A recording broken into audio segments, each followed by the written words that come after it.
see where it's coming in. What do you think is the number one mistake that most students make? Do you know? They get the wrong material. They buy the wrong material, or the wrong study package. Wrong study package. Yeah, great. I'll tell you what the thing is that first timers usually do wrong. They take too many subjects because they think it's like university and they think, oh, I did 4 subjects in my final year. I can do 4 again. But actually with CIMA, the best option is to take 2 or to take 1. Never take more as 2. We actually got somebody at IBTC whose job it is to see what people are booking for and to stop them if they want to start more than 2 subjects at the same time. The truth is that the more you take, the less likely you are to pass even 1. Anything else you can think of? Any other mistakes that people make? How about current students? Bruno, they don't book their exam in advance. Ah, Bruno, are you reading my notes? Oh man, that's a little bit freaky. Oh, maybe Bruno, maybe you know, because that's indeed, I wanted to say, they don't book their exam in advance. The thing is with CIMA, you need to work towards an exam date and not wait until you feel ready to book the exam, because you never feel ready. The other thing, Bruno, you're on a roll. Tell me one other thing. Sometimes lack of motivation. Yes, totally. I saw something on TikTok. I watch some leadership stuff there. I don't know, it's a great place to watch leadership stuff, but they say you must just adjust to it, that life is all about not wanting to do things. You don't want to get up and go run a mile in the morning, so you must do it. You don't want to go and sit and study, so you must do it. You don't really want to maybe go to work in the morning. I don't know, you don't want to, but you just have, life is just all about just doing that. That's a relief. I never feel ready. Always something more I want to revise. Totally. You will never wait. You'll never wait until you're ready.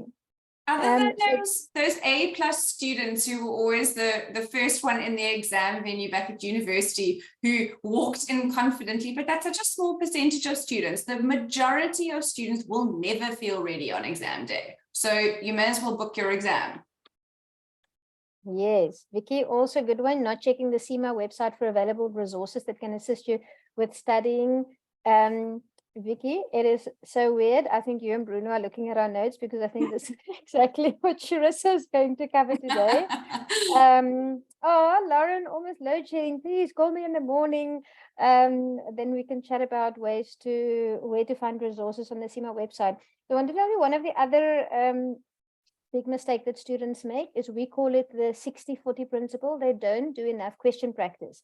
So we have a 60-40 rule. 60% of your time must be spent on studying and 40% of your time must be spent on question practice. You'll see that when a student fails a subject, they tend to go back and go study harder and then do worse.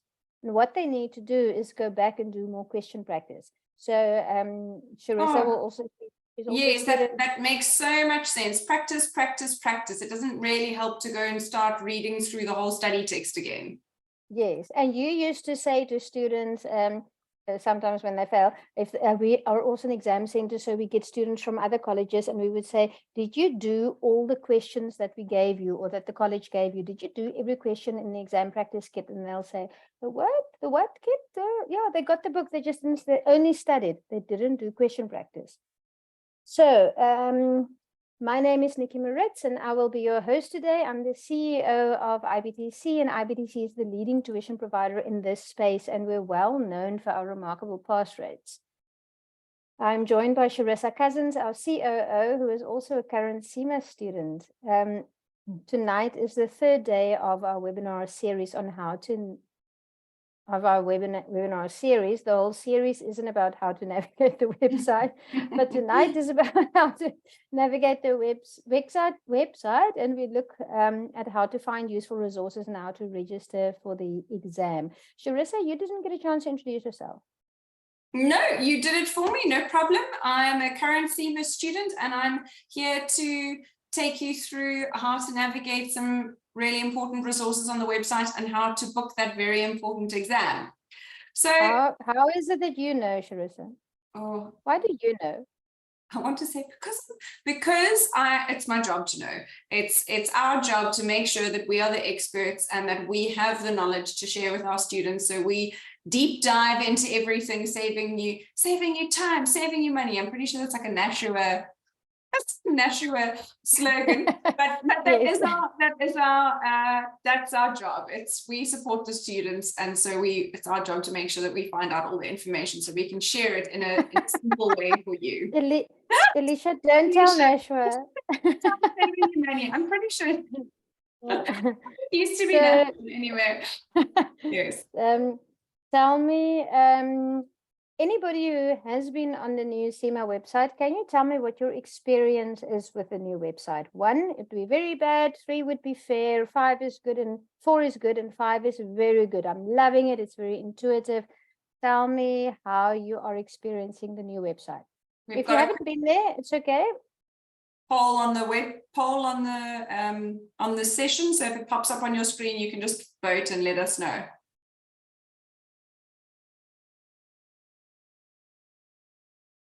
Oh, okay, good, very good. Oh, everybody's mostly okay.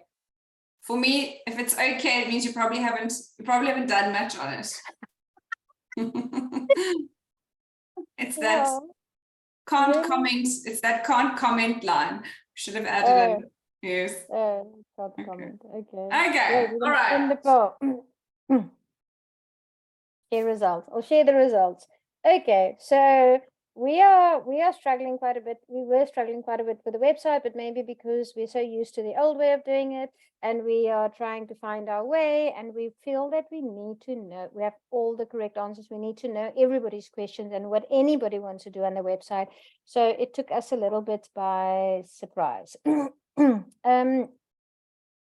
So as you'll know from Saturday's session, which I hope you all joined, if you didn't, I can send you the recording. So CIMA and AICP have joined forces to promote the CGMA designation as the world standard for business. So AICPA is like CIMA in America, and CIMA is like CIMA in the rest of the world. They cover most of the East and Europe and Africa, and AICPA really covers the Americas. So they've joined forces to say, we want CGMA to be the most in-demand designation in business. So recently they wanted to reimagine their value proposition and their members' experience. And to this end, they felt it was a little bit disconnected. So they developed one back-end system for both AICPA and for CIMA, and they call it RAVE, which is not an exam question. They then also got a new website that would serve both their purposes, and they launched FLP as a new fast-track route to the CGMA designation. We know tons about FLP, and maybe sometimes most of the sessions, because it's still new, a lot of people ask us about it. We can cover it in the end, and if you can't stay till the end, then take 2 panados and call us in the morning. Okay, so you may have noticed that they are experiencing data migration challenges on their new system, which then filters through to the new website. They are working currently on rectifying it. So some of your information might be missing. If it is missing, what you need to do is contact IBDC, and we have a direct line to CIMA to prioritize that your migration issues are fixed. If you're a new student, you may have other problems. You might not find your qualification, or you might not find your college or university where you've studied. And the same thing, you might also see that some pathways are missing. So the same solution is always like, just let IBDC know, send us your certificate and your transcript, and we will zip line it over to CIMA, and they can then quickly add that qualification and that educational institution to their database. We may have also been left for us with a rather tricky website to navigate. We've decided to try and figure it out and then simplify it and then share it with all of you, which is what we are doing tonight. Does this mean the new website will be beneficial for both students from ASPN? Yes, it's a tricky question to answer. 3008242. It will probably be beneficial. I don't really know how to answer that question. Yes, it holds resources for both. It's a joint site now. So Right. Oh, I feel like it's 11 years ago now when AICPA and CIMA joined forces and created the CGMA qualification, but up until literally last month, they each still had their own separate websites. They don't have separate websites anymore. They've merged, and all the resources for both institutes are now hosted on the one site. Oh, thank you so much. It makes sense now. Okay. Sorry. Okay, so we'll show you how to navigate the website and how to book for an exam. And Charissa, will you talk us through the process? Yes, thanks, Vicky. I'll be very happy to share. So first off, you need to just make sure that you have a CIMA user account or a profile so that you can log into your account. We had a great session last night explaining how to create your account and register for your CIMA journey. So if you're new to CIMA and you missed last night's session on how to register, we'll post a video on that later this week. It is there's 2 parts to it, so it's worthwhile watching the video before you go ahead and do it.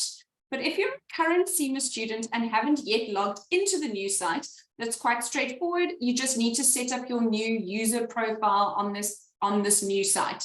So standard practice, but it's because you're already a CIMA student, you just use the current email address that you have registered with CIMA. It's probably one you created a while ago or used a while ago when you very first registered with CIMA, and you go log in and forgot password. It's super straightforward, but they won't migrate your data unless you've used that correct email address. So very important to make sure you log in with the same address, and there's no need for your CIMA contact ID anymore. In actual fact, it doesn't even show it anywhere on your new profile. You now have an AICPA account number, which I'll show you in a sec. Okay, so let me just pull over my website. Okay, so I'm going to take you through the login process. If you can't remember the email address that you used, because it's not one that you use often to log in with, you might just want to phone CIMA. I'll ask Vanessa just to pop the number in the chat, and they will tell you what your email address is that's linked to your CIMA profile. Okay, Yeah, so if you can't get hold of them, you can also contact us. you can also contact us. us. If you phoned once or twice or 3 times, you can't get hold of them, then just mail Vanessa or info@, and then we often phone them, then we can just ask them while we're talking to them anyway. Okay, so login. So this is my very old email address that I've been using ever since I registered as a CIMA student many moons ago. And the first time I came in here, I just said forgot password, and then it sent me a link to reset my password. Okay, so hit login. Okay, and then what you would first want to check once you've logged in is, maybe some of you don't know, but the website was down for the last 2 days again while they fixed some data migration issues. But when you first log in, you just want to check that it's got all your personal details correct, and maybe update them where possible. It's probably been a while since you updated them anyway with CIMA. So you come up, you should see your name in the top right-hand corner. If you don't, that's already a problem. So it might have accepted your login, but they haven't migrated everything over, so you'll have a blank name here. So just check that you've got a name, and then you want to click into your profile, and here's where you can just have a look and check through your personal details, contact details, etc. Security question, I can't even remember mine. And just make sure that you double check all of these settings when you have a chance. Okay, so what you can also see here is your study pass with your exam dashboard, and you can just ignore that enrolled to apprenticeship scheme. That's actually only valid for UK citizens. What I quite like about the new dashboard is, first of all, it's nice and clear. You can see everything, but they have some new functionality under the My Wallet section, which previously you never used to be able to download a statement, and every time you clicked on the payments tab, nothing made a lot of sense. But here in your wallet, you can actually now download a statement with a specific date range, which is quite helpful if you are claiming back payments that you've made on your credit card to your company or something like that. So that's quite helpful. And then very easy to navigate back to your profile up in the top left corner. Okay, so now that we've checked that everything's correct under your profile, I can just show you quickly in here. It's going to ask you for personal details, username. Here's where you can see your AICPA account number and your contact details, employment details, and tuition provider. Right, then now that we've checked everything, here are some useful resources for you on your study journey. So this some of these headings might look a little bit familiar to you from the old site. This website, whilst it is vast, it also does have a lot of important information. You just need to work out where you can find it. So some great information and resources on here. There's a couple of ways to get through it. The search bar works pretty well, but if we've just been telling our students, the quickest way to find anything is click on the Africa site. So you go local sites and then Africa, and you'll see this takes you to kind of a main page where you can see students, members, professionals, and academics. And then when you scroll down here, you'll see some quick links down the side, which we can go to. We can start by going here. So most of you are current students. You can click on studying, and here you'll see study resources. Here you see some exam information, your career, and the important CGMA study hub. So when you open that up, it takes you to another page with another ton of resources.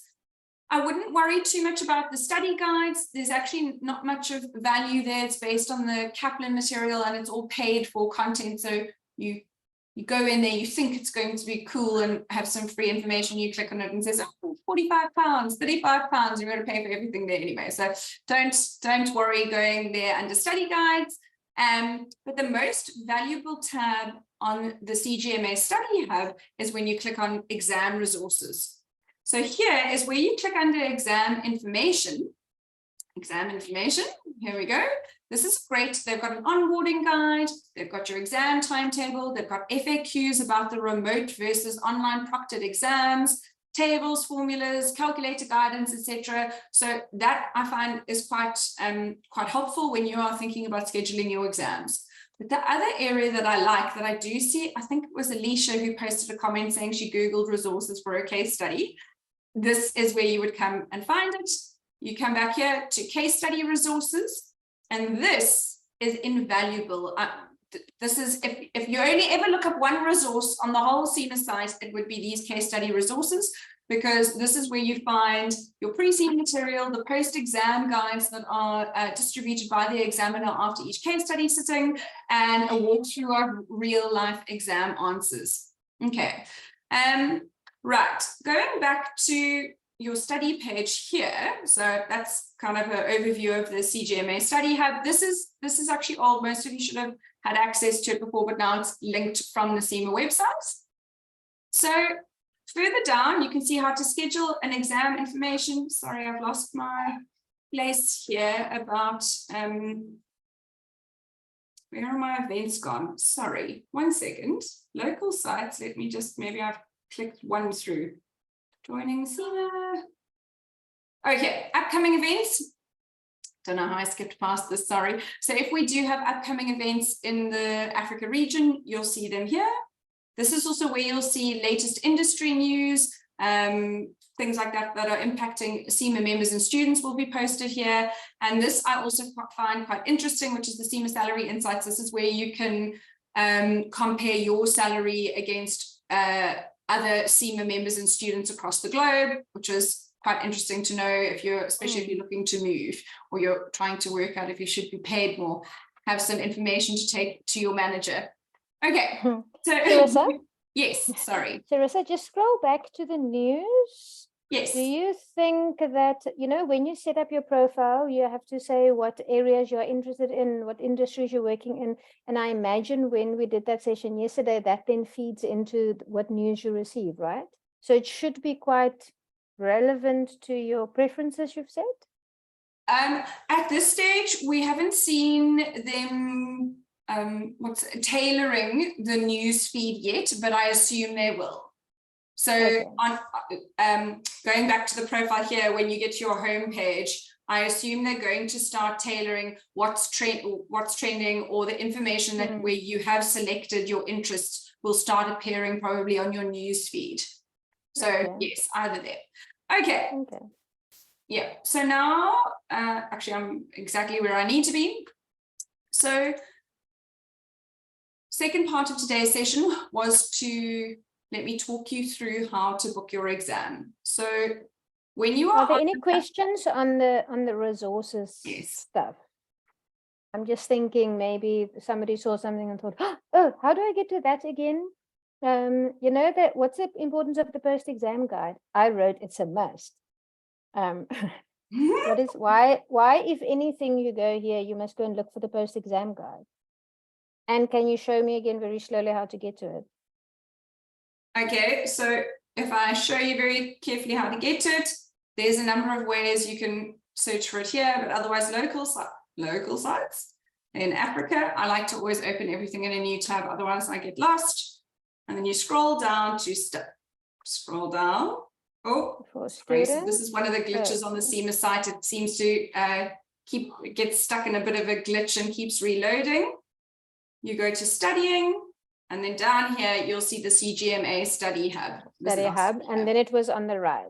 From here, it's exam resources, and then pretty straightforward to get straight to your case study resources. Fantastic. So this is the post-exam guide was really the examiner saying what people are doing wrong in the case study. And it's every year, or after every sitting, they say, they're doing it wrong again. They're doing it wrong again. They're doing it wrong again. So if you can get your hands on that post-exam guide, you can actually figure out how to please the examiner in a case study exam. We also cover that in our classes, but in case you don't come to our case study exam prep classes, it's a good document to read. Apart from the case study analysis document, the post-exam guide is one of the most critical documents for case study students to read. Yes, it's an absolute must if you're coming to our classes. Okay, so as Nikki referred to in the very beginning of this session, it is incredibly important for you to have a goal to work towards. And one of the key things that I always tell our students is the minute you've selected a subject, you also need to select your exam date.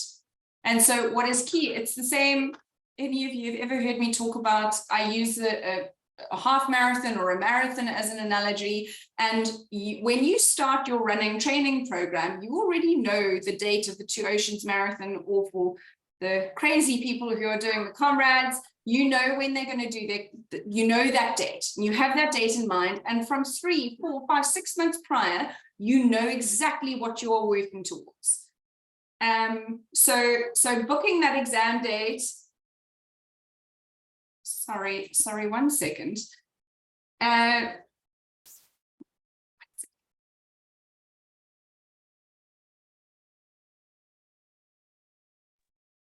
Okay, so sorry, some background noise.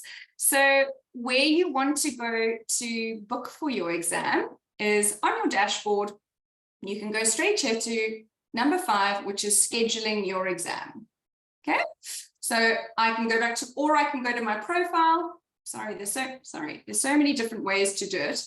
I can also go to my profile, and I can look at my exam dashboard.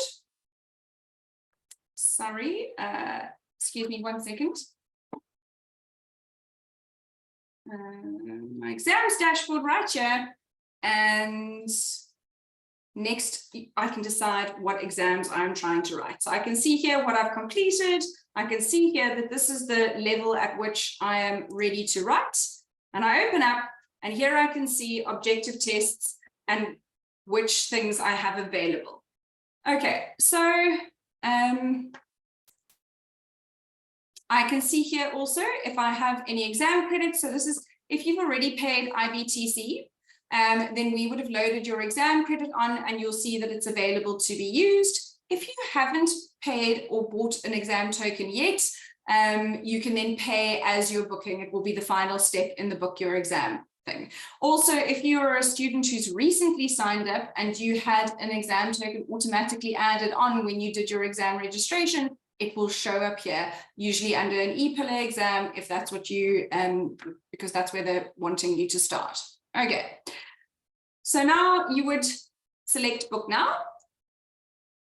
Okay, and the very next step is to confirm your details. So they want to know that everything is still right. So you got your personal details, your employer's details. This is often so that they can release your results to your employer if your employer is registered with CIMA, and your learning provider details. So we here like to ask our students to load up their learning provider, which is IBTC, which is really, so we have a pass rate goal, and our aim is to get 2,500 exam passes this year. And so when you add us as a tuition provider, we get your results, and that helps us to meet our goals. And it also benefits the students as it strongly maintains our focus on our key goal, which is passes and getting students to pass their exams.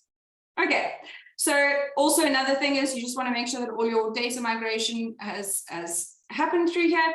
IBTC is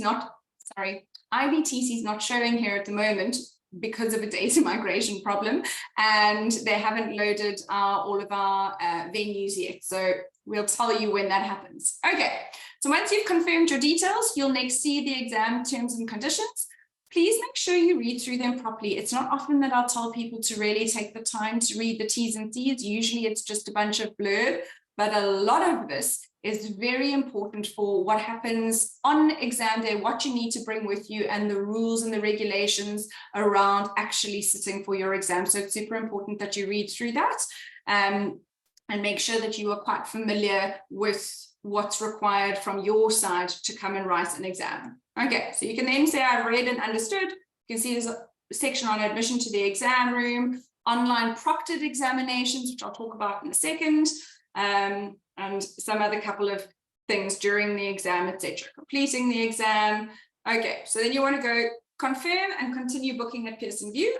It's now going to take you away from the CIMA site through to the Pearson VUE site, which is the exams platform. Sorry, I do realize I'm speaking very quickly. If anybody has any questions, please pop your hand up or pop it in the chat.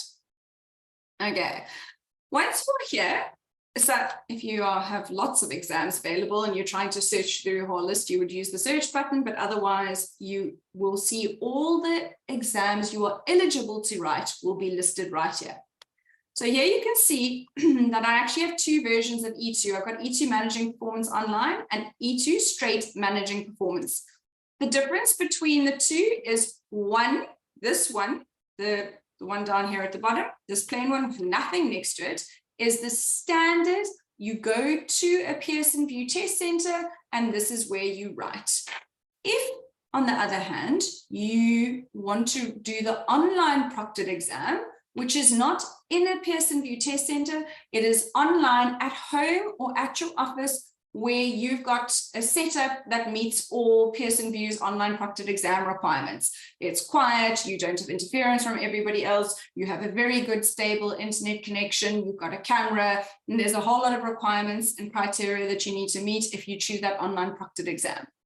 Okay, so at this point is where you are asked to choose, do you want to do the online proctored exam, so the remote invigilated exam, or do you rather want to come to a Pearson VUE exam center? So personally, I would recommend, or actually, personally, I just don't want the added stress of now having to worry about what requirements do I need to meet for an online proctored exam? Am I going to run into any problems? Am I going to get load shedding? So if you're very familiar with the T's and C's around online proctored exam, and you feel very confident to do your exam from home, you can, and it's a viable option for you. However, we have had some scenarios in which students haven't read through the T's and C's properly, don't really know what's required of them. They've picked the online option and then they've had their exam stopped or cancelled in the middle of their exam. I remember the student who, what did she do? She set it up at home and then she tried to, and the family was making a noise in another room and she was doing exam and she tried to, she's trying to shush, I'm writing. And when the online proctor saw her lips move, they ended her exam, right?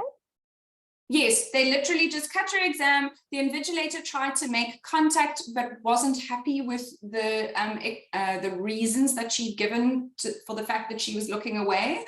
So they're very strict. We also had somebody who was mumbling to themselves, who was kind of talking themselves through the question paper and speaking, and the invigilator also was like, flag, red flag, you're talking, we don't know who you're talking to, we don't know if there's somebody behind the screen, so it's quite strict. And was there someone who wanted to go to the bathroom? Oh, also somebody got up to go to the bathroom, which you cannot do anymore. They couldn't hold it in. Somebody also had their phone in the session, which is explicitly not allowed. and she answered a call, or she put the ring. Oh my, She said, no. and I put her phone down. So it's not that she said anything incriminating, but the fact that you cannot have your phone in the session. So I don't want all that added stress. I'd rather go to a Pearson VUE Exam Center. They know all the rules. I just have to listen to what they tell me and obviously not cheat or anything like that. I don't want to have all that added stress of the online proctoring, but it has worked for some people, especially if you're in a remote area and you can't easily get to a Pearson VUE Exam Center. So it can be done, but personally, I don't want that added stress. Okay. Can I go to the bathroom if I'm at a Pearson VUE, if I'm at an IBTC? If you're at an IBTC exam center or a Pearson VUE exam center, you are allowed to go for a break. You may not eat in the exam venue though, but you may go for a bathroom break. So for the case study, which is 3 hours long, that may become a necessity.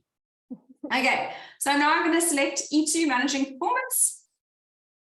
Okay, now you have to agree again to the rules and the policies around the CIMA exam. Again, there's something about admission, something about rescheduling, forms of identification that are acceptable, and a cancellation policy. So again, I urge you, please make sure you read through this properly. You really don't want to flunk your exam because of an administrative error or something that you didn't read on the T's and C's. Okay. So now what comes up is now you have a list of all the Pearson VUE testing centers in your area. You can pop in your suburb, pre-populated with the address that's linked on your CIMA profile, but you can just type in the area that you live or the area that you want to write in. And it says here you can select up to 3 test centers to compare availability. So if you're looking for a specific time slot and you don't care where you write, you can pick a number of centers. But I know what the staff are like at the IBTC Center. So, and I'm very happy to put my trust in them and know that they're going to do a good job and take care of me. And that is what isn't great is that there are no reviews on these test centers on this site. You can go and Google the check out some Google reviews on the Pearson VUE test sites, which I would encourage you to do, because we have also had some quite horrific stories. So just as an aside, from students at other centers. From students at other centers to say, oh, they were sitting in a moldy, smelly room, or there was no air conditioning, or they are just, it was very dark and they didn't feel safe. And so just do some research or chat to somebody on a CIMA support group. The Facebook group that's run by Lucille Davids is great for asking questions like that. Find out where there's a good center in your area and go there. So I know there's good lighting, there's tea and coffee at the Santon Center, and there's always a supportive staff. And very supportive staff who know what they're doing. Yes. Okay, so I'm going to select IBTC to write up in front. You just sorry, just a quick question. Yeah. The IBTC in Santon, yes. Do you have inverters or backup power supply? We've got generators, yes. Oh, so okay, great. So the generator takes about 5 minutes to kick in, but what happens is it pauses your exam, and once the generator kicks in, it then starts you up where you left off.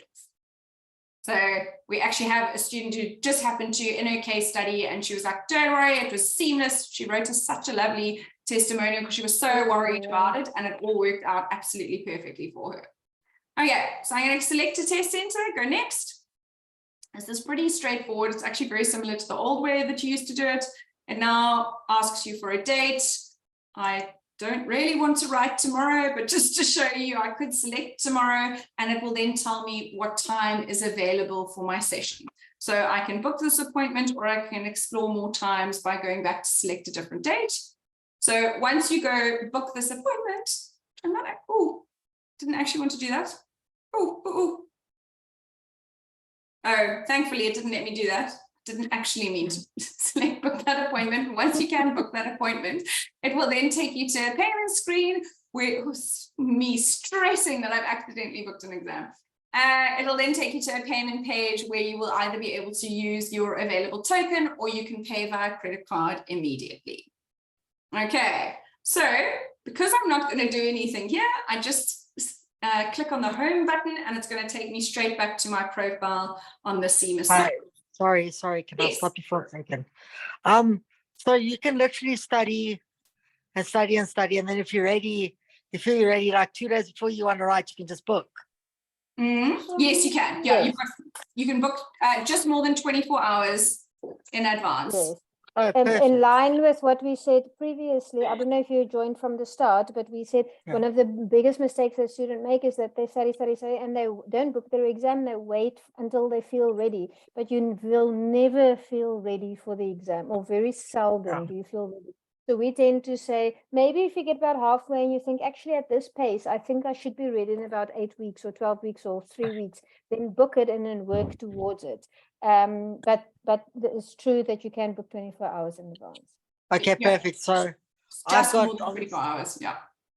I've got an undergraduate in accounting and honors in management. So I'll start an operation level there. Yes.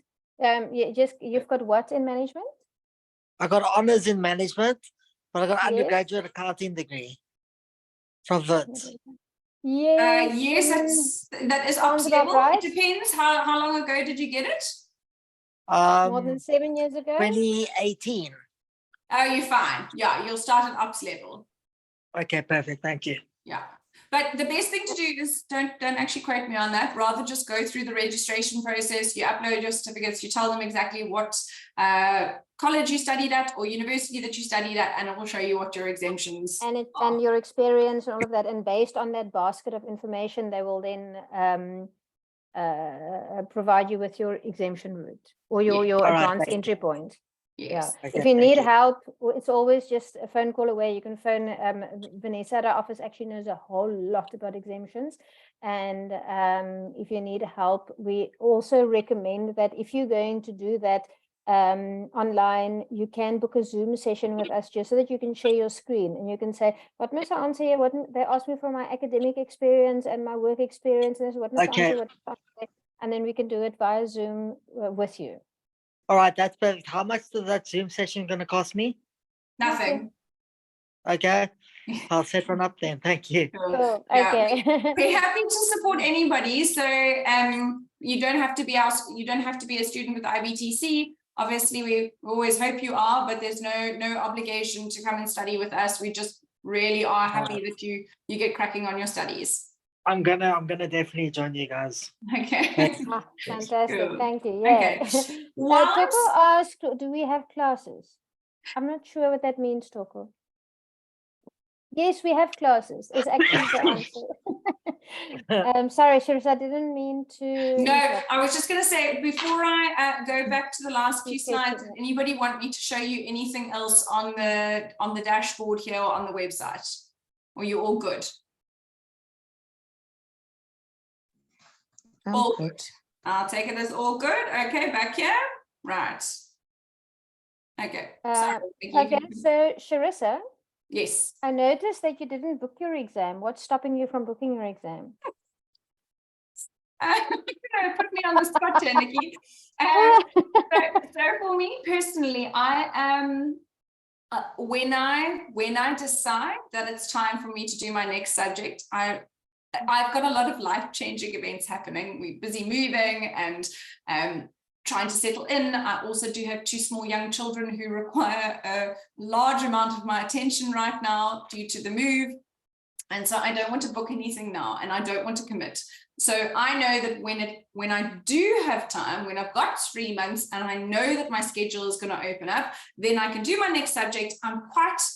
I like to know I'm going to start here and I'm going to finish there. And my husband knows and my family knows, and everybody who I'm accountable to, they know that my time is blocked out for the next 3 months, and I'm going to take 3 months, maybe 3 months and a week or 3 months and 2 weeks, but usually it's I have only once moved my exam out by a week, but I know very clearly it's these 3 months. You need to be on kiddie duty for the next however many weekends, and we've got limited social engagements over that time so that I can get through my next subject. But right now, a little bit tricky. Yeah.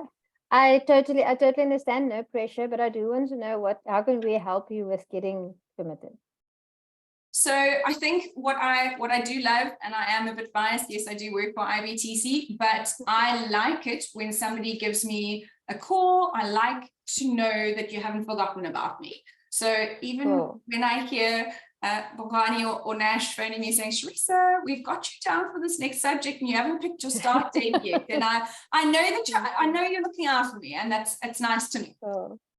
Okay, so when you're part of IPTC or when you studied with us, then we generally try to follow up with you to see how can we get you back on track, because our goal is to put more CGMAs out there in South Africa. So we do things for free and we help you, because this is really just what our end goal is, to get people to be qualified. So Okay, Mercy, I'm sorry. going to, yeah, you go. Sorry, final question. Yes. I'm a very impatient person, and I don't have Mhm. much going on at the moment. So Yes. I got time.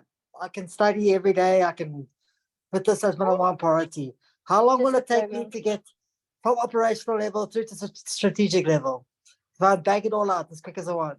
If you go out, so the record at IBTC is, I think, 8 months. 8 months. We had a guy but he wasn't working. So I'm not working either. Yeah, well, I really like for you to beat the 8 months record. So he literally did ops, man, and strat. It was just it's just a little bit tricky. You need to work out your exam sittings. So because you can't write you can't start on the next level until you've completed the level before. And so just in terms of your exam timing, but we're very happy to help you plan that out, or if you want some advice on that. But yeah, max 120 hours per subject, and then 100 hours for case study prep, but it'll probably be less than that if you're doing it so quickly. So okay, cool. Yeah, that's perfect. Yeah. So if everything goes well, I can be done by the beginning of next year. What are we in now? No, case beginning study of, sitting. Yeah, but we'll go for the end of next year. End of next year. Yes. Yes. Fantastic. Yes. Okay, so just to place you where you are, you're now for 10 day 3 of our open day CIMA Simplified series. On Saturday last, we focused on newbies and covered how to get you started and all the recent CIMA changes. On Monday, we did a walkthrough of the registration process with new candidates. Today, we're showing our existing students how to make the most of the new CIMA website. And tomorrow, 6 to 7 is our last session. We show you how to approach PER, or practical experience requirement. If you came late to this session and you loved the last bit and you want to see the first bit, or if you've missed any of the previous sessions, you can totally always just info@ or Vanessa@. You can call us, you can email us, and we would love to chat, Zoom, talk you through it, help you plan, and send you the recordings. Okay,